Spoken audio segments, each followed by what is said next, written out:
এবারও কিন্তু আমাদের নিরাপত্তা উপদেষ্টা যাচ্ছেন দিল্লিতে। অজিত দোভালের একটা দাওয়াত আছে সেখানে।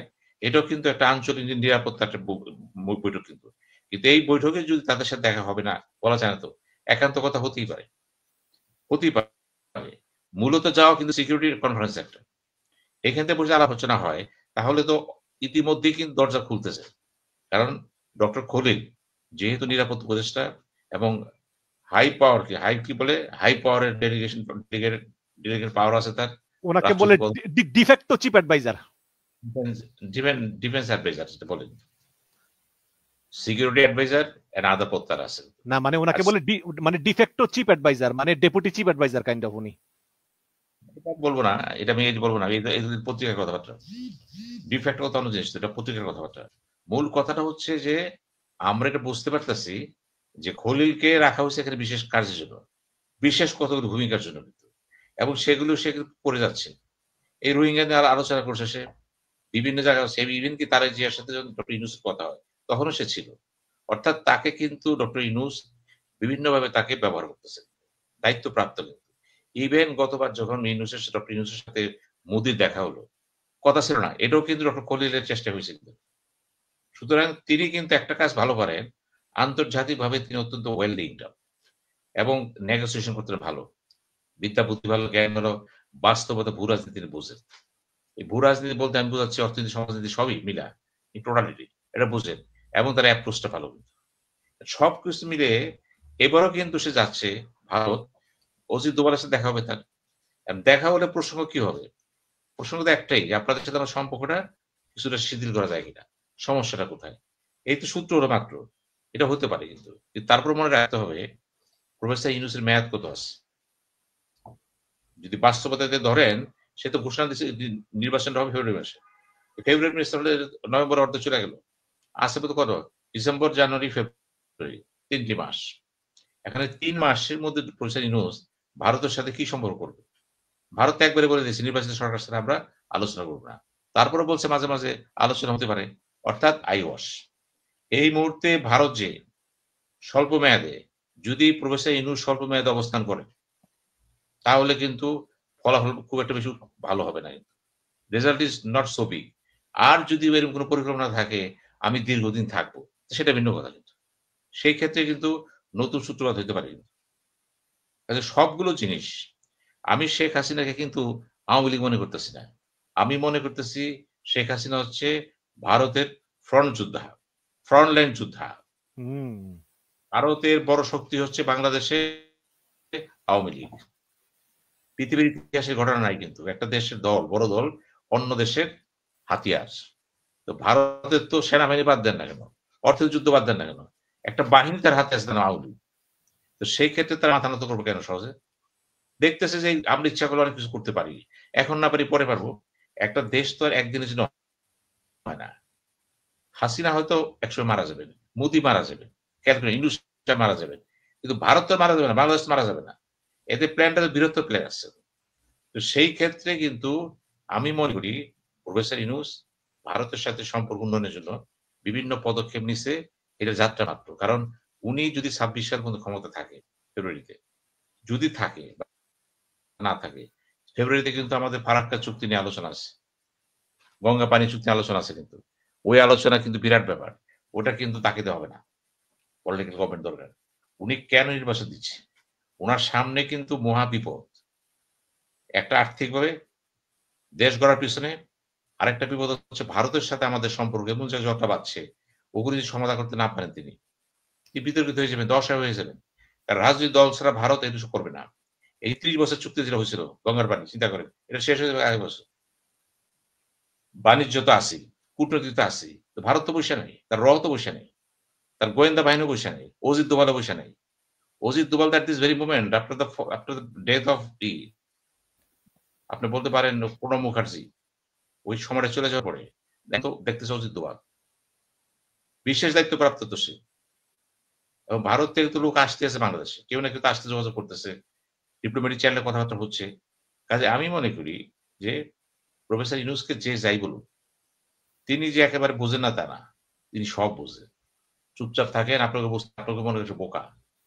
যেই লোক নিজের প্রজ্ঞা মেধা দিয়া বিশ্বকে জয় করে নোবেল পুরস্কার শুধু না, আমেরিকার সর্বোচ্চ দুটো জাতীয় মেডেল সে পেয়ে গেছে কংগ্রেস। এটা কি সোজা মনে করে? তারা আপনি গালি দিতে পারেন। একবার চিন্তা করেন তিনি কোন স্টেজের অবস্থান করতেছে, তার মাইন্ডসেট, চিন্তা ভাবনা, এগুলো তো আমাদের সাথে মিলবে না। আমি যাকে বলবো সাংঘাতিক, উনি বলবে কিছুই না। খেয়াল করে না, আমি যাকে বলবো বিরাট পাহাড়, উনি বলবে পাহাড় কোথায়? আমি দেখতেছি মাটি সমতল। কারণ এটা তার শিক্ষা, তার দীক্ষা এবং তার নেতৃত্বটা কিন্তু একটা কাঠামোতে চলতেছে। বিহাইন্ড দ্য সিনে আন্তর্জাতিক পরিমণ্ডলে তার একটা বাহিনী আছে। যে পররাষ্ট্রমন্ত্রী আসছে, তার সাথে পররাষ্ট্র বিষয়ক আবার বিশেষ সহকারী তার আছে, সে কাজ করাচ্ছে তাকে দিয়ে। আমরা হয়তো দৃশ্যমান বুঝতে পারতেছি না। এখন তিনি যদি নির্বাচনে চলে যান, নির্বাচন দিয়ে দিলেন, হয়ে গেল, চলে গেল, তার দায়িত্ব শেষ। হয়তো তিনি মনে করতেছেন এত বড় হিমালয়ের প্রবলেম গুলো আমার পক্ষে সলভ করা সম্ভব না, আমি জাতীয় পর্যায়ে যাই পারছি, আন্তর্জাতিক পারবো না।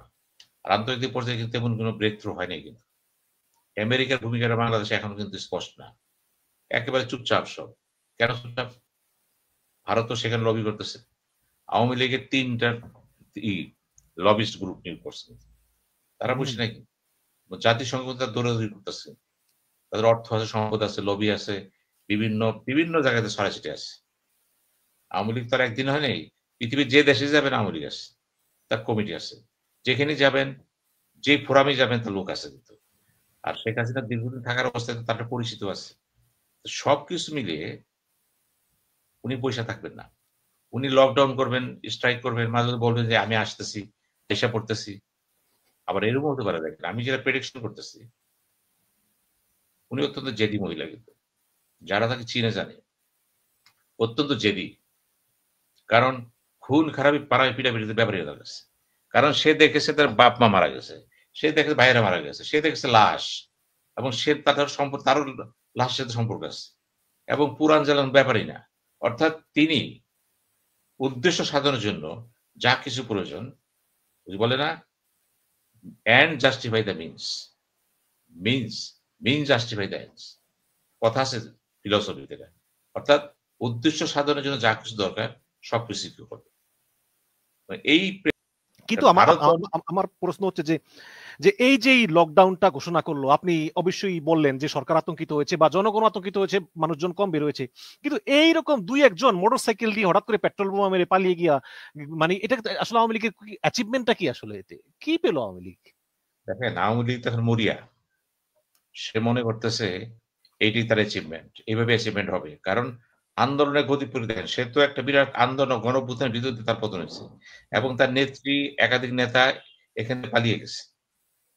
নিরাপত্তার প্রশ্নে এখনো পালা যাচ্ছে। কিন্তু এখন তাদের সংখ্যাটা হচ্ছে, এই যে একটা হুন্ডা দেখছেন, এইটাই বিজয়। আমি দাঁড়াতে পারতাম না, এখন আবার একটা হুন্ডা আছে, 2টা হুন্ডা আছে। তাহলে মনে হচ্ছে আশাবাদ। রাজনীতি মানে তো আশাবাদ। যারা দল করে, বড় প্রত্যাশা কি, অনেক কিছু পরে মনে করে আমি পারবো, এই বিশ্বাসটা আছে। এই বিশ্বাস আওয়ামী লীগের আছে। আর আওয়ামী লীগ তো, এটা সত্য তো, আওয়ামী লীগ সবসময় আন্দোলনের দল, বিশৃঙ্খলা সৃষ্টি করতে পারে, ধ্বংস করতে পারে, ক্রিয়েট করার ক্ষেত্রে কিন্তু তারা অতটা মনোযোগী না। তো যে দলটা ধ্বংস করতে উস্তাদ, বিশৃঙ্খলা পৌঁছে উস্তাদ, অর্থাৎ সরকার পতন ঘটাতে উস্তাদ, বলা হয় আওয়ামী লীগ যখন সরকারে থাকে অপোজিশনে ঘুম থাকে না, আওয়ামী লীগ যখন অপোজিশনে থাকে সরকারের ঘুম থাকে না। মানে কি? সে ঘুমাতে দেয় না। এই যে দেখেন, এই দলটার ভিতরে তো এই মেসেজ গড়ে উঠছে। তো অন্য বিএনপিও আছে, কিন্তু বিএনপি কিন্তু অতটা না। আওয়ামী লীগের তো পোরখা দল, তো অনেকগুলো শিক্ষা দীক্ষা আছে, এবং এখন তার কাছে অর্থ আছে, সম্পদ আছে, কিন্তু কালকে তো নামতেই পারলো না। শোনেন, নামতে পারলো না, এটা তো আপনি আমি সবাই জানি নামতে পারবে না সে। কারণ কালকের যে অবস্থাটা ছিল, এত প্রতিরোধ ব্যবস্থা করেছিল রাজনৈতিক ভাবে, সরকারি ভাবে, দলীয় ভাবে, কাজে এটা তো হবে না। সে তো নামার জন্য আসে না। সে কি করছে, কিছু ভাড়াটিয়া লোক আছে ঢাকা সিটিতে, কিন্তু পেট্রোল মারার লোক পাওয়া যায়, 1000 টাকা লাগে, 500 টাকা লাগে, গ্রুপ লিডার আছে, এবং খুন করার জন্য লোক পাওয়া যায়। কিন্তু এটা তো পুলিশ জানে, সরকার জানে, এটা গোয়েন্দা বাহিনীরা জানে। কাজে আপনি যদি কিছু টাকা দিয়ে দেন, দিয়ে বলেন তুই এলাকায় কি করবি, খালি কয়েকটা রিক্সা পারবি, গাড়ি গাড়ি পুরাবি, পেট্রোল মারবি, টাকা নিয়ে যায়, এটা দিয়ে কিন্তু রাজনীতি মেজারমেন্ট করা যাবে না। এটা দিয়ে অশান্তি করতে পারেন, এটা দিয়ে তারা আপনি ক্ষমতা ফিরে পাবেন না, বৃহত্তর অঙ্ক হবে না। কিন্তু এটা হলো বিন্দু, এই বিন্দু দিয়েই কিন্তু বিন্দু থেকে বৃত্ত সৃষ্টি হয়। কিন্তু কালকে যেভাবে জিনিসটাকে দমন প্রতিহত করা হয়েছে, ভবিষ্যৎ যদি এইভাবে প্রতিহত করা হয় তাহলে তো সে সুবিধা করতে পারবে না, প্রশ্নটা না। আমি মনে করি লকডাউন দিচ্ছে, এরপর শাটডাউন দিবে শুনতেছি। এই 17 তারিখে যেটা হবে বলে, 17 তারিখে তার রায়টা ঘোষণা করা হবে। 13 তারিখে বলা হয়েছিল, ডেট দেওয়া হয়েছিল কি রায়ের ডেট দেওয়া হবে। ডেটের মধ্যে অবস্থা রায়টা ঘোষণা করা হবে। এখন সে কি করবে? নিশ্চয়ই তার একটা পদক্ষেপ আছে। এখন এই পদক্ষেপটা কি আমরা জানি না তো। এর তবে সেই ভিতরে দেখেন, জি বলেন। হ্যাঁ বলেন। না, এর ভিতরে কি হয়েছে আপনি শেষ করতে পারেন। বললাম যে এখন ভারতের সাথে আমাদের সম্পর্কটা তো টালমাটাল। আমরা ভারতে ১ম গিয়েছিল সম্ভবত আমাদের যোগাযোগ জ্বালানি মন্ত্রী উপদেষ্টা। তিনি একবার সম্মেলনে গিয়েছিলেন দিল্লিতে। একটা সম্মেলনে গিয়েছিলেন, এটা অন্য জিনিস। আন্তর্জাতিকভাবে সে একটা দেশে বসে আছে, যে দেশটা ছোট দেশ না। আমাদের সাথে ঐতিহাসিক সম্পর্ক তার আছে কিন্তু। এরপরও কিন্তু আমাদের সরকার কোনো অনুরোধ সে শোনে নাই। বিভিন্ন দল ভারতকে বলেছে যে, "আপনারা এই কাজটা করেন না। আপনাদের উৎসাহ দিয়েন না।" কিন্তু ভারত থেমে নাই কিন্তু। বরঞ্চ এখানে বসে সে মিটিং করতেছে। এইটাই গুরুত্ব। গুরুত্ব হচ্ছে তিনি বারবার বুঝাতে চাচ্ছেন, "আমি আছি। আমি থাকবো। আমি বাংলাদেশে আসবো।" এটা তার বিশ্বাস। এখন বাংলাদেশে আসতে পারবেন কি পারবেন না, এটা তো ভবিষ্যতের ব্যাপার। আমরা জানি না কি হবে সামনে। কিন্তু বাংলাদেশের এখন যে গতকালকে ওই যে ভারতের যে ডেপুটি হাই কমিশনার তাকে ডেকে নিয়ে ভৎসনা করলো যে শেখ হাসিনা কিভাবে তোমাদের দেশে বসে বসে এই ধরনের উস্কানিমূলক কথাবার্তা দেয় এবং তোমরা এতে ইন্ধন দিচ্ছ, তোমরা বন্ধ করো। তো আপনি কি মনে করেন কিনা যে আসলে এতে মানে ভারত কিছুটা করবে, নাকি ভারত আগের মতো আচ্ছা, শেখ হাসিনাকে উস্কানি দিয়ে যাবে? যেখানে স্বয়ং চিফ অ্যাডভাইজার বলেছে, চিফ অ্যাডভাইজার নিজে বলেছে, পররাষ্ট্র উপদেষ্টা বলেছে, ভারত শুনে নাই। এর আগেও কিন্তু বলেছেন। এর আগেও কিন্তু রাষ্ট্রদূত ডেকে বলেছিল। এখন পত্রিকার ভাষা যেভাবে বলে, ডাইকা তলব করে বলছে, আসলে কি সেভাবে বলছে? একটা মাইল্ড রিকোয়েস্ট করছে এটা। ভদ্রতা। এটা করা ঠিক না, দিছেন দেয়। এখন পত্রিকা পড়লে মনে হয়, টক শো পড়লে মনে হয় যে তাকে ডেকে এনে বোধহয় জুতার বাড়ি মেরে দিছে। "এই বেটা কি পাইছস? একদম দেখাই দিমু।" ব্যাপার তো তা না। এগুলো ডিপ্লোম্যাটিক ল্যাঙ্গুয়েজ। যে এটা করতেছে, আমাদের অসুবিধা হচ্ছে, দ্বিপাক্ষিক সম্পর্ক নষ্ট হচ্ছে, এটা করো না। এটা বলতেই পারে। ওই পর্যন্ত শেষ। কিন্তু সে কি বলবে? সে বলবে, "ঠিক আছে, আমি আপনাদের কথাবার্তাগুলো আমি পররাষ্ট্র মন্ত্রণালয়ে পৌঁছে দেব সরকারের কাছে।" শেষ। তার তো করার কিছু নাই।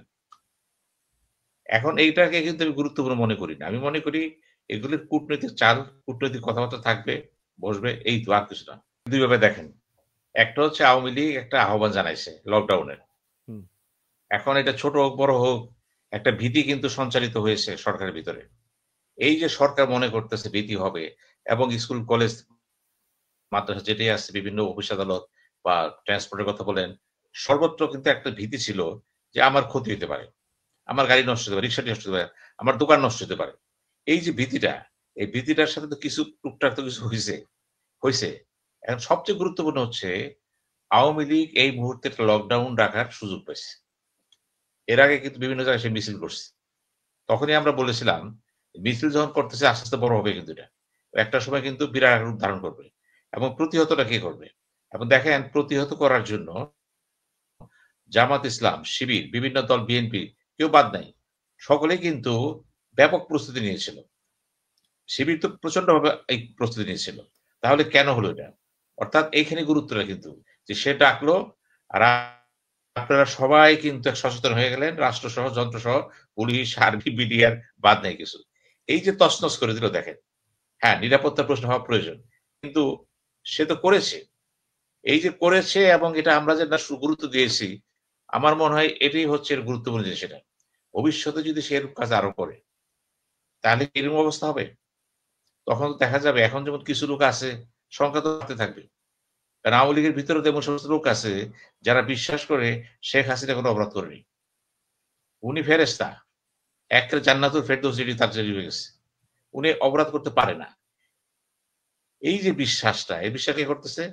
এই জনগোষ্ঠীর একটা বৃহৎ অংশ যারা আওয়ামী লীগের সাথে যুক্ত আছে বা প্রত্যক্ষ পরোক্ষভাবে যাদের সম্পর্ক আছে, তাদের একটা অংশ মনে করতেছে ৩ টা গ্রুপ। একটা গ্রুপ মনে করতেছে না শেখ হাসিনা আওয়ামী লীগ ভুল করেছে এবং এটা তার প্রায়শ্চিত্ত করা উচিত, তার ক্ষমা চাওয়া উচিত, বিভিন্ন। আরেকটা গ্রুপ মনে করতেছে ভুল ভ্রান্তি থাকতেই পারে। আরেকটা গ্রুপ মনে করতেছে ভুল করেইনি। এই যে ৩ টা segment within the party, within the জনগণ, এটাই হচ্ছে একটা বিরাট প্রশ্ন। দল তো বড় দল তো।